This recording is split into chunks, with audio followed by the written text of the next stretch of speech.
माननीय सभापति महोदय, राज्यपाल महोदय का भाषण सुना और जो लिखा हुआ हमें दिया वो भी पढ़ा। मैं सोच रहा था कि मेरी जो विधानसभा क्षेत्र है रतलाम जिले की सेलाना आदिवासी इलाका है। हमारे ही पास में झाबुआ जिला भी पड़ता है, अलीराजपुर पड़ता है और धार भी पड़ता। पूरी तरीके से ये मान के चलो मोटा मोटा आइडिया 80% आदिवासी लोग रहते हैं।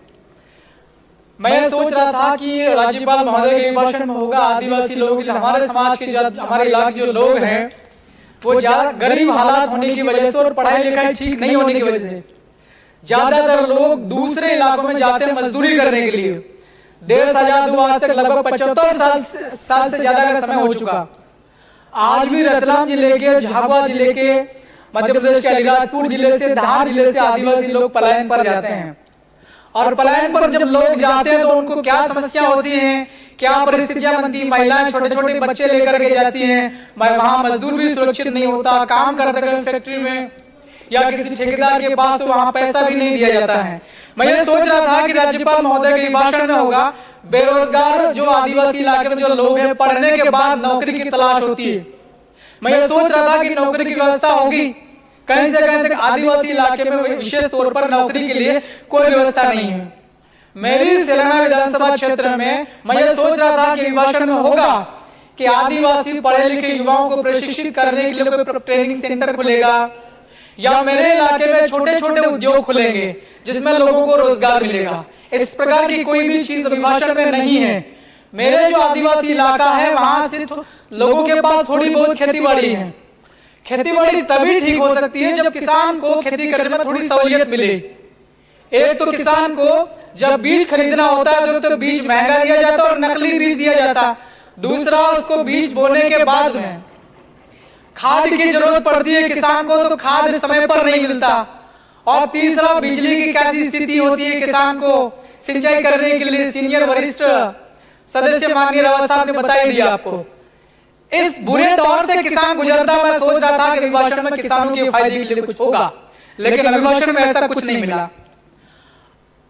अभी मैं आपके माध्यम से सभापति महोदय, एक सवाल है महामहिम राज्यपाल महोदय को कि भारत के संविधान में 5वीं अनुसूची लागू करने के लिए महामहिम राज्यपाल को हर साल महामहिम राष्ट्रपति को एक रिपोर्ट पेश की जाना चाहिए। भारत के संविधान के तो मैं नहीं कह रहा हूं मेरी ओर से कि हर साल आदिवासी इलाके में, अनुसूचित इलाके में, आदिवासी इलाके में कैसा प्रशासन चल रहा है और आदिवासी लोगों की कैसी प्रगति हो रही, यह रिपोर्ट महामहिम राज्यपाल साहब को हर साल राष्ट्रपति साहब को सौंपने की है।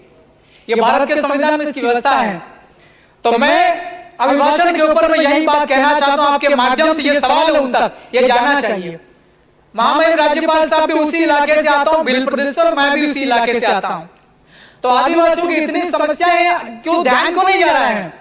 परसों के दिन में लोकसभा का सत्र खत्म हुआ और कल अभी इतने देर से सारे माननीय सदस्य कह रहे थे मोदी जी कह रहे थे। ठीक है, हम भी मानते हैं भारत के प्रधानमंत्री माननीय हैं। इतने बुरी स्थिति है आदिवासियों की, आप लोगों को सूझ क्यों नहीं पड़ रही है। मैं सोच रहा था कि अभिभाषण में होगा कि मेरा जो इलाका आदिवासी बहुलता वाला, आबादी वाला, वहां एम्स की स्थापना करके जाएंगे मोदी जी, एम्स का लोकार्पण करके जाएंगे, उसकी घोषणा करके जाएंगे, IIT की घोषणा करके जाएंगे मोदी जी। मैं ऐसा सोच रहा था। आपके मोदी जी भी फेल हो गए। अब ये बात हो रही राज्यपाल साहब के अभिभाषण की। राज्यपाल साहब के अभिभाषण पर भी मैं सोच रहा था कि वहां एजुकेशन सिस्टम को ठीक करने की बात कही जाएगी अभिभाषण में। आदिवासी इलाके की स्कूल आप लोग देखेंगे वहां जाकर के क्या स्थिति है। मेरी विधानसभा क्षेत्र सेलाना पड़ती, वहां पर राउटी नाम का एक कस्बा है। अभी करीब 5-7 साल पहले कॉलेज खुला, केवल 2 टीचर्स है वहां पर, केवल 2, और कॉलेज है। हम सब लोग पढ़े लिखे लोग, हम सब माननीय विधायक हैं, आप लोग पढ़े लिखे हैं। एक कॉलेज को चलाने के लिए कितना प्रोफेसर की जरूरत पड़ती है, कितने फैकल्टी होना चाहिए, और वो भी एक स्कूल है, वो भी जर्जर भवन है। उसको PWD ने घोषित कर रखा है कि वो जर्जर है, वो स्कूल पुराना है और कभी भी गिर सकता। उसी स्कूल के अंदर में कॉलेज चल रहा है। मैं ये सोच रहा था कि राज्यपाल साहब के अभिभाषण में मेरा जो राउटी में कॉलेज चल रहा है वो कॉलेज, उसके लिए कोई बिल्डिंग बनेगी या कोई हम लोग नई फैकल्टी वहां जो लोग मांग कर रहे हैं वो बनेगी, ऐसा कुछ भी जिक्र नहीं है। पैसा कानून बना 1996 में और नियम बने 2022 में। जैसे जितना आप लोग करने के लिए नियम बना वो भी सारा उल्लंघन हो रहा। अभी हमारे विपक्षी MLA साहब ने कहा था, डॉक्टर हीरालाल जी अलावा ने, अभी धार जिले में डही में एक आदिवासी नौजवान जब अवैध तरीके से शराब की बिक्री होती है आदिवासी इलाके में, घर घर उस प्रकार से दारू की बिक्री होती है जैसी गर्मी के समय में आइसक्रीम बेची जाती है कुल्फी पर, उस तरीके से दारू बेची जाती है। आदिवासी इलाके में दारू को इस प्रकार से वितरण होता है जैसा दूध बांटने वाला व्यक्ति सवेरे सवेरे उठ करके मोटरसाइकिल पर दूध डिब्बे भर के बांटते, उस प्रकार से दारू बेची जा रही। क्या अवैध तरीके से शराब की बिक्री करने से सरकार को राजस्व में कुछ फायदा हो रहा है? हमारे इलाके के अंदर लोगों को जबरदस्ती अवैध तरीके से दारू बिकवा करके, शराब बिकवा करके लोगों की हत्या हो रही है। अर्जुन कनासिया करके नौजवान साथी थी, उसकी हत्या कर दी शराब माफियाओं ने। और मेरा रतलाम जिला पड़ता, वहां बिलपांग थाना क्षेत्र है, 5.97 करोड़ की शराब अवैध उसकी हो रही थी, ट्रांसपोर्ट हो रहा था। 2 कंटेनर में भर के शराब पकड़ ली पुलिस करे। आप ही माननीय सभापति महोदय, आपके माध्यम से मैं सरकार को कहना चाह रहा हूं, 6 करोड़ की शराब पकड़ी पुलिस और आबकारी विभाग के अधिकारियों ने मिलकर के, और उसको पूरा मामला दबा दिया। सभापति महोदय, मैं आपके माध्यम से सरकार से सवाल पूछ रहा हूं, क्या इसी प्रकार से सरकारें चलती है क्या? अवैध तरीके से शराब की बिक्री हो रही है, लोगों को मारे जा रहे हैं। मैं राज्यपाल महोदय के अभिभाषण में यह भी सोच रहा था कि पैसा कानून होगा वो ठीक से लागू होगा। लाखों की तादाद में आदिवासी लोग जो है जंगलों में रहते हैं, कई सालों से, कई सदियों से। वो लोग अपने जंगल काट करके और अपनी आजीविका वहां पर जी रहे हैं। मैं ये सोच रहा था कि जिन लोगों ने फॉरेस्ट के वन अधिकार पत्र लेने के लिए जिन लोगों ने आवेदन कर रखे हैं, उन आवेदनों की दोबारा से पड़ताल होगी और उनको वन अधिकार पत्र दिए जाएंगे। महामहिम राज्यपाल महोदय के अभिभाषण में इस प्रकार की कोई भी बात नहीं कही। वन अधिकार इतने सालों से, आपको पता होगा ना, 5 जनवरी 2011 सुप्रीम कोर्ट का यह जजमेंट कहता है कि सबसे पुराना समाज आदिवासी इस देश में है, इस मुल्क का मालिक आदिवासी है, और हम सभी समाज के लोगों के साथ मिलकर के रहना चाहते हैं। 22 तारीख को उत्तर प्रदेश के अंदर अयोध्या में इतना सारे माननीय सदस्य चिल्ला चिल्ला के बोल रहे हैं, 4-5 दिन से मैं देख रहा हूं। आप पहले ये बताइए, भगवान श्री राम जब जंगल में गए थे तब कोई महल का व्यक्ति उनके साथ में नहीं आया था सपोर्ट में। माता शबरी जो बेल समाज की थी, उन्हें झूठे बेर टेस्ट करके खिलाते कि कड़वा बेर या सड़ा हुआ बेर न चला जाए राम जी के मुख में। तो उस दिन 22 तारीख को अयोध्या में इतना बड़ा कार्यक्रम किया, राष्ट्रपति महोदय को आपने नहीं बुलाया जो आदिवासी समाज की थी। तमाम प्रकार के पूरे देश में इतना सारे विधायक आदिवासी, उन सबको बुलाना चाहिए था। ये विधायक लोग सभी राज्यों के, सभी ये सांसद लोग आदिवासी समाज के, ये इस भारत देश के लिए देवता के समान है। इन लोगों को आपने क्यों नहीं बुलाया है? और जिस प्रकार से माता शबरी का राम जी का कार्यक्रम हुआ, ऐसा कार्यक्रम माता शबरी का भी होना चाहिए। जहां जहां भगवान के पैर पड़े वहां तो आप लोग कर रहे हो कि हम लोग इसको तीर्थ स्थल बनाएंगे। शबरी माता किस काम से आती थी, ये कहां रहती थी, इसके भी आप लोग को ढूंढना पड़ेगा, बनाओ तीर्थ स्थल।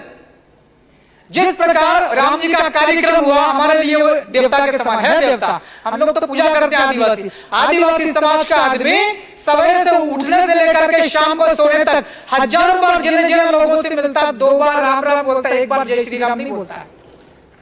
तो जिस प्रकार से शबरी माता का आप लोगों ने छोड़ दिया ना 22 तारीख वाले कार्यक्रम में, ऐसा कैसा राज्यपाल साहब के अभिभाषण में आदिवासी लोगों को बिल्कुल छोड़ दिया। सिर्फ जंगल में जो है तेंदुपत्ता, उसको 4000 रुपया बोला, कितना देने का बात का है ना, 4000 रुपया देने का बात का। आदिवासी इलाके में एम्स कौन खोलेगा? क्या हमको नहीं पढ़ना है? आदिवासी इलाके के अंदर IIT कौन खोलेगा? कमलेश्वर जी, अब आप समाप्त करें। मैं समाप्त कर रहा हूं सर, पहली दफा बोल रहा हूं, मैं बहुत गरीब आदमी जीत करके आया हूं। मैं इसी प्रदेश के लोगों ने मुझे वोट दे करके जिताया, मुझे दूसरे राज्य के लोगों ने नहीं जिताया, पाकिस्तान के लोगों ने मुझे वोट नहीं दिया है। बोलने के लिए सब बोलना पड़ेगा ना, मैं कानून का पालन करता हूं मैं खुद भी। और हमारे आदिवासी इलाके में बच्चा पैदा होने से लेकर के बूढ़े होने के मरने तक जितने भी आपकी योजनाएं चल रही, एक भी योजना ठीक से नहीं चल रही है।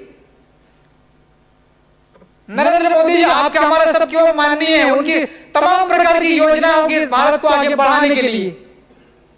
नल जल योजना में कितना बड़ा घोटाला हुआ, पूरे मध्य प्रदेश में तय करो। मैं तो कह रहा हूं कि हमारा जो इलाका में 2500 करोड़ के आसपास काम हुआ, ठीक है ना।